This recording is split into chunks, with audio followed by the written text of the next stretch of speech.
anak. Thank you, Lord. Sana po hindi po kami mabangga pag nakabike po kami. Saka nagmamotor po kami ng nanay tatay ko. Sana po hindi po mag-away sila mama papa po, Lord. Salamat po. Thank you, Lord. Hello guys, ngayon pala tutulong sa inyo yung simbahan. Let's go! Hello guys, punta na kami tayo sa simbahan. Malapit tayo. Go! Ang pa ako guys, kasi dahil ako na idol. Dito tayo, nakalat. Yan. Dalawa yung simbahan namin. Dito guys, saka dito.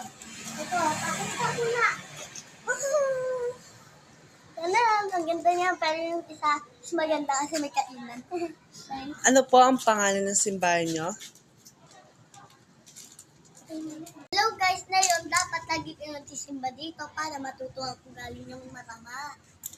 Go guys! Uuwin tayo. Ayun pala, na tayo. Go!